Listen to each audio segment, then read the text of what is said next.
6 heures du matin. Vous ouvrez les yeux. Votre téléphone est mort. Vous appuyez sur l'interrupteur. Rien. Vous tournez le robinet. Pas une goutte. Vous regardez par la fenêtre et vous voyez vos voisins descendre en panique dans la rue. Bienvenue au jour 1 de l'effondrement. Maintenant, une question brutale. Qui a le plus de chances de survivre dans les 30 prochains jours? Le cadre supérieur avec 500 000 € sur son compte? Ou l'ouvrier agricole avec 2 000 € d'économie, un potager et quelques poules? Beaucoup répondront instinctivement, le riche, parce qu'il peut tout se permettre. Et pourtant, la réponse pourrait remettre en cause tout ce que vous croyez savoir sur la richesse et la sécurité. L'histoire nous a déjà donné des réponses très claires. Venezuela, Argentine, Liban, Sri Lanka. Et quand on analyse les faits, un schéma revient encore et encore. Et de nos jours, guerre, inflation, pandémie. Le prochain effondrement n'est peut-être plus une question de si, mais de quand. Restez jusqu'à la fin, parce que je vais vous montrer 3 facteurs déterminants qui expliquent réellement qui s'en sort en cas d'effondrement. Et le troisième est souvent le plus négligé, alors que sans lui, les 2 autres ne valent presque rien. Je ne suis pas là pour vous faire peur, je suis là pour vous présenter des faits, des données issues de crises bien réelles. Regardez la pandémie récente. L'argent a-t-il empêché les riches d'être contaminés? Non. Les personnes modestes ont-elles été protégées par leur situation? Non. Le virus ne faisait aucune distinction sociale. Alors, concrètement, qui s'en sort vraiment quand tout s'effondre? Aujourd'hui, on va vivre étape après étape ce qui se passe réellement lors d'un effondrement à travers 3 personnages. Marc le trader, Christophe le millionnaire préparé et Sophie l'aide-soignante rurale. Et si ce type de contenu vous parle, laissez un j'aime, un boost et abonnez-vous. Ça aide vraiment l'algorithme à pousser cette vidéo vers plus de personnes qui en ont besoin. On commence. Jour 1 à 3, ce qui se passe vraiment les premières heures. Marc gagne 12 000 € par mois, 650 000 € d'économie, appartement 120 mètres carrés. Voiture de fonction, la belle vie.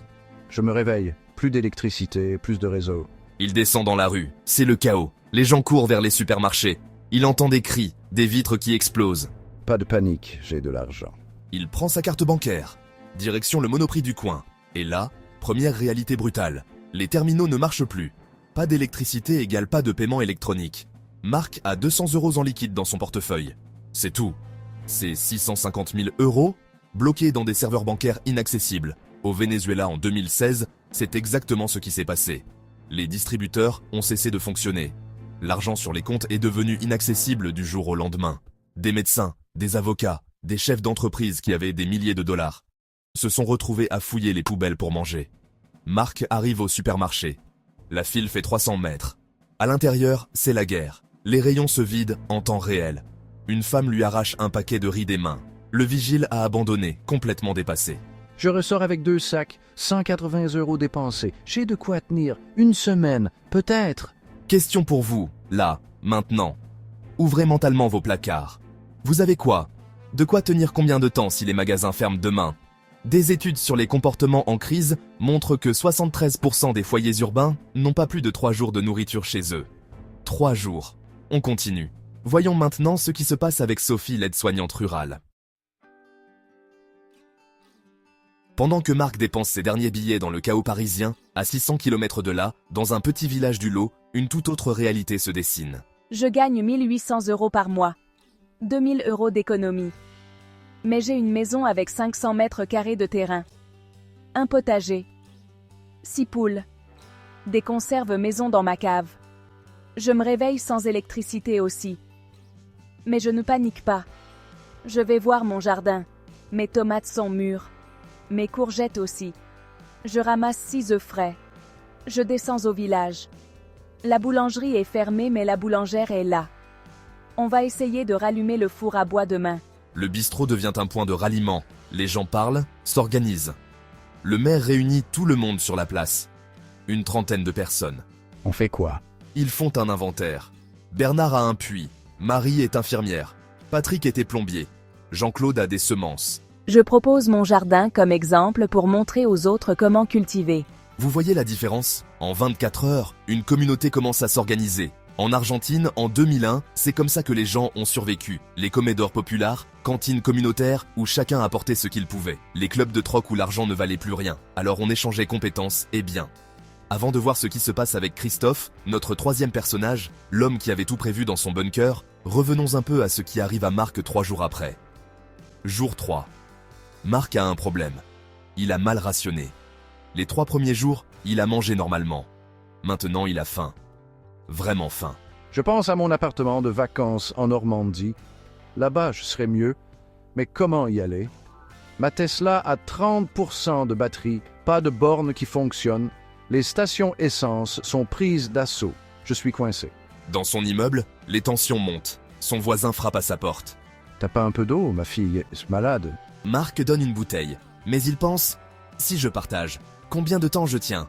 Posez-vous la question. Si votre voisin frappe à votre porte en demandant de l'aide, vous faites quoi? Vous partagez ou vous protégez vos ressources? Les recherches en psychologie sociale montrent que dans les 72 premières heures d'une crise, 2 types de comportements émergent. La coopération spontanée ou l'individualisme défensif. Et ce choix détermine souvent qui survit à long terme. Mais il y a un troisième homme dans cette histoire. Lui, il ne panique pas. Lui, il avait tout prévu. Ou du moins, il le croyait. Jour 3. Christophe, le millionnaire préparé. Parlons maintenant du troisième profil. Christophe, chef d'entreprise, 15 millions de patrimoine. Lui, il avait tout prévu.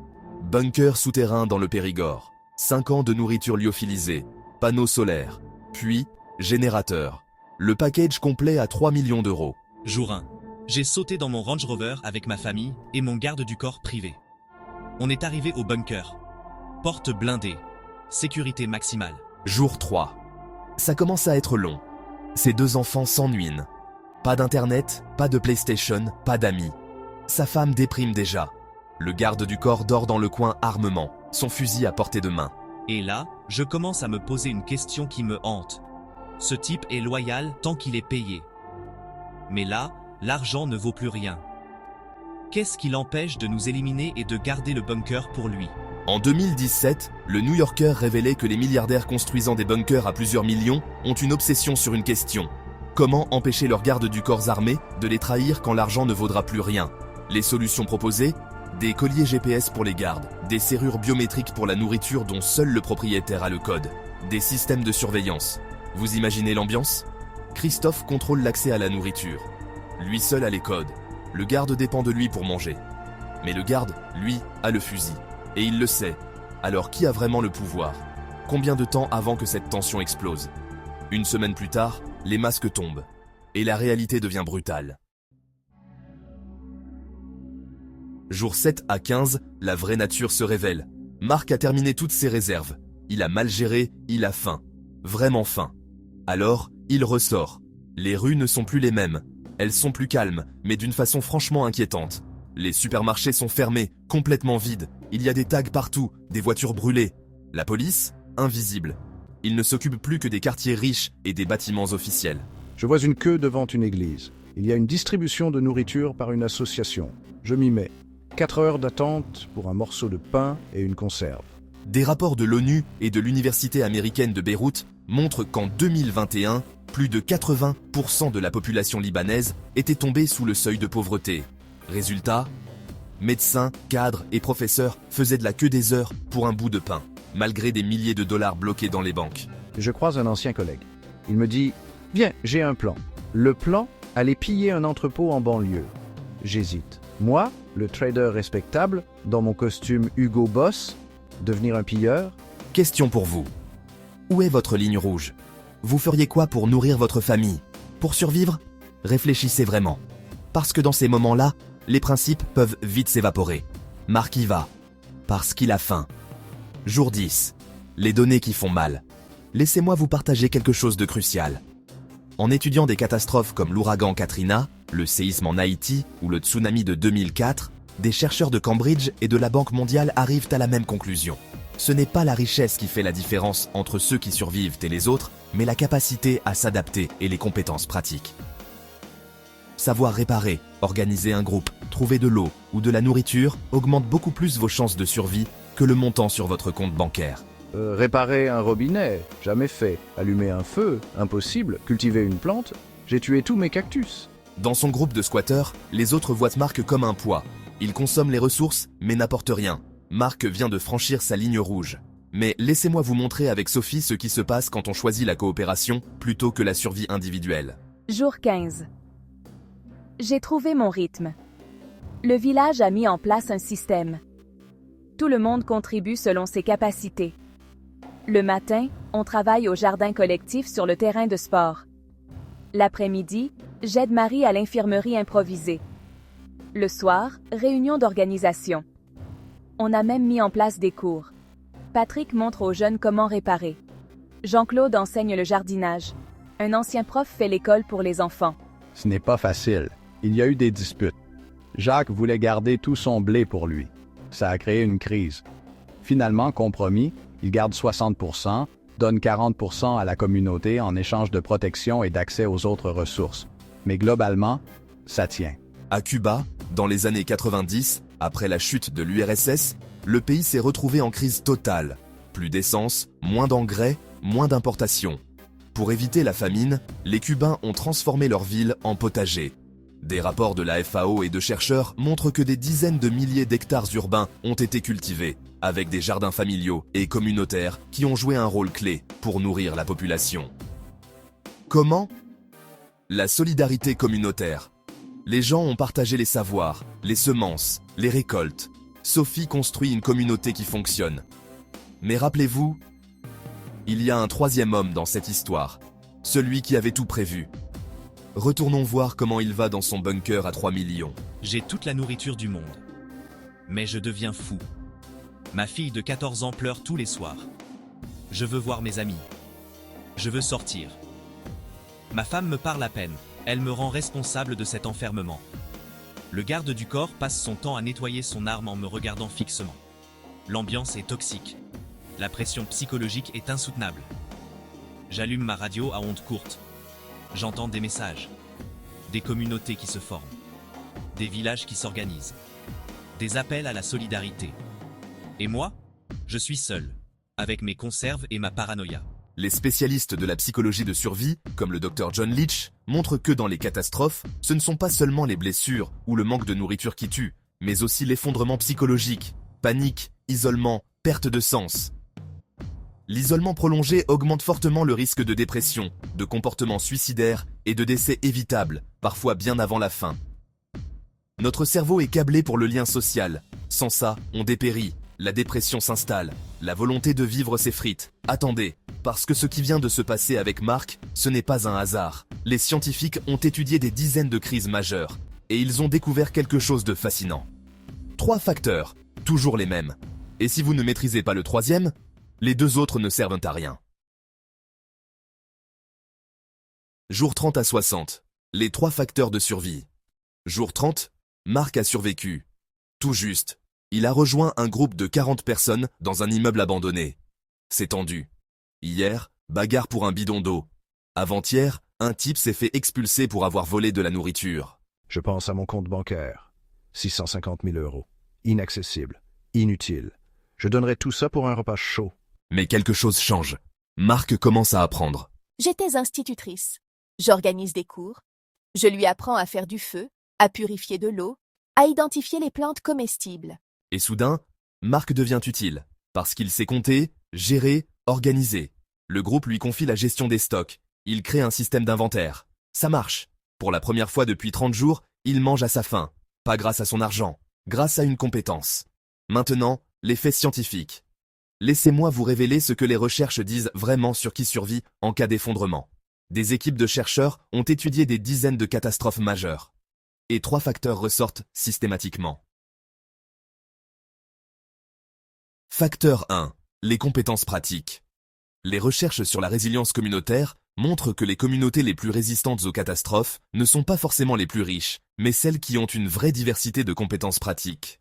Celles où on trouve des gens capables de cultiver, réparer, soigner, organiser ou conserver la nourriture s'en sortent nettement mieux que des groupes très riches mais totalement dépendants du système.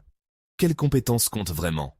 Savoir cultiver des aliments, jardinage, permaculture, savoir purifier de l'eau, savoir prodiguer des premiers soins, savoir réparer des objets mécaniques, savoir fabriquer des outils de base, savoir faire du feu, savoir cuisiner avec des ingrédients de base, savoir conserver les aliments. La bonne nouvelle, Ces compétences sont accessibles à tous. Des milliers de tutoriels gratuits, des ateliers dans chaque ville. Il suffit de s'y mettre. Facteur 2. Le réseau social. Et je ne parle pas d'Instagram, je parle de vraies relations humaines. Les recherches de la Croix-Rouge et de nombreux sociologues sont claires. Les quartiers où les gens se connaissent, se parlent et s'entraident se relèvent de beaucoup mieux après une catastrophe que les quartiers individualistes. Après l'ouragan Katrina, par exemple, des études ont montré que les communautés qui avaient un fort capital social, des voisins soudés, des associations actives, des réseaux d'entraide, ont eu moins de victimes, moins d'abandons et une reconstruction plus rapide, à richesse équivalente. Pourquoi? Parce que les gens s'entraident spontanément, partagent les ressources, se protègent mutuellement, mettent en commun leurs compétences. Ce capital social est probablement la richesse la plus précieuse en temps de crise. Question pour vous. Vous connaissez vos voisins? Vous savez ce qu'ils font dans la vie? En cas de crise, vous pourriez compter sur eux? Les compétences, le réseau social, 2 facteurs puissants. Mais il en manque un. Le plus important. Et c'est celui auquel on ne pense pas toujours. Facteur 3. La résilience psychologique. C'est la capacité à encaisser un choc, à s'adapter rapidement, à ne pas sombrer dans la panique. Le docteur Denis Charney, expert mondial de la résilience au Mount Sinaï, a étudié des soldats, des prisonniers de guerre, des survivants de catastrophes et de violences extrêmes. Avec son équipe, il a identifié une dizaine de facteurs de résilience, et l'un des plus importants est ce qu'il appelle l'optimisme réaliste, la capacité à regarder la situation en face tout en restant convaincu qu'on peut s'en sortir. L'expérience préalable de l'adversité. Les personnes qui ont déjà traversé des difficultés ont une résilience supérieure. Elles savent qu'on peut tomber et se relever. Elles ont confiance en leur capacité à surmonter. À l'inverse, et c'est là que ça devient intéressant, une vie entière passée dans le confort peut créer une fragilité psychologique dangereuse. Au premier coup dur sérieux, l'effondrement mental est brutal. C'est pourquoi, paradoxalement, certaines personnes modestes qui ont connu des difficultés possèdent une solidité intérieure que l'argent ne peut simplement pas acheter. Jour 60. Les 3 destins. Marc a quitté la ville. Trop dangereuse. Il a marché pendant des jours vers la campagne. Plusieurs villages barricadés ont refusé de l'accueillir. Puis, il a trouvé un hameau. Il a supplié. Je peux travailler, je peux apprendre. Le maire. Tu sais faire quoi? Marc. Je travaillais dans la finance. Silence. Le maire. Tu sais lire, écrire, compter? Marc. Évidemment. Le maire. Bien, tu seras notre gestionnaire de stock. Tu manges, si tu bosses. Marc a accepté. Il recommence à manger à sa faim. Pas grâce à son argent, grâce à une compétence et à l'humilité. Christophe a craqué. Il est sorti du bunker. Le monde n'était pas Mad Max. Les gens s'étaient organisés. Il a trouvé une communauté agricole. Il a négocié une partie de ses ressources, panneaux solaires, outils, médicaments, contre l'intégration de sa famille. Leçon, même le riche préparé a besoin de communauté. Son bunker n'était qu'un délai, pas une solution. Sophie, le village a grandi. Ils sont 200 maintenant. Ils ont des champs, des animaux, un moulin à eau remis en marche. Ils font du commerce avec d'autres villages, du troc. Sophie est devenue une figure respectée. Pas parce qu'elle est riche, mais parce qu'elle a partagé son savoir, travaillé dur, gardé la cohésion. 3 personnages, 3 parcours, mais une seule leçon qui compte. Les stratégies concrètes. Bon, vous avez compris le message. Maintenant, concrètement, comment se préparer? Parce que c'est bien beau de philosopher. Mais vous, là, devant votre écran, qu'est-ce que vous pouvez faire dès aujourd'hui? Stratégie 1. Diversifiez vos compétences. Choisissez une compétence pratique par mois à développer. Ce mois-ci, suivez une formation premier secours. La Croix-Rouge, 60 €, 7 heures. Le mois prochain, atelier jardinage dans une association locale, c'est souvent gratuit. Le mois d'après, apprenez à réparer, par exemple dans un Rupert Café dans votre ville. En un an, 12 nouvelles compétences, ça change tout. Stratégie 2. Construire votre réseau. Connaissez vos voisins, vraiment. Pas juste un bonjour dans l'ascenseur. Organisez un apéro d'immeuble, rejoignez une association locale, participez aux événements du quartier, créez un groupe d'entraide, WhatsApp ou Telegram. Identifiez les compétences autour de vous. Le voisin mécanicien, la voisine infirmière, le retraité qui jardine. Stratégie 3. Autonomie progressive. Vous n'avez pas besoin de devenir un survivaliste, juste de réduire votre dépendance. Niveau débutant, accessible à tous. Stock de nourriture non périssable pour 7 jours, 20 litres d'eau par personne, trousse de premiers soins complète, lampe, pile, bougie, radio à pile ou à manivelle. Niveau intermédiaire, si possible, 30 jours de nourriture, système de filtration d'eau, outils multifonctions de qualité, graines potagères, vélo en état de marche. Niveau avancé, 6 terrains, potager productif, poules ou autres animaux, récupération d'eau de pluie, panneaux solaires basiques, stock étendu. Stratégie 4. Préparation mentale. Visualisez les scénarios. Pas pour angoisser, pour être prêt. Que feriez-vous en cas de coupure électrique de 72 heures? Si l'eau du robinet s'arrête? Si les magasins ferment une semaine? Si vous ne pouvez pas vous déplacer? Ayez un plan. Où sont vos documents importants? Qui appeler en priorité? Où se retrouver avec votre famille? Cette préparation mentale réduit considérablement le stress et la confusion, quand ça arrive vraiment. Conclusion. Alors voilà, la vérité. L'argent ne protège de rien si vous n'avez pas les compétences, les relations et la force mentale pour l'utiliser intelligemment. Marc le riche a failli mourir. Il a survécu en abandonnant son ego. Christophe le millionnaire a découvert que son bunker était une prison. Sophie la pauvre a prospéré parce qu'elle avait déjà les bons réflexes. Une enquête internationale révèle que 87% des Français estiment que l'économie nécessite des changements profonds.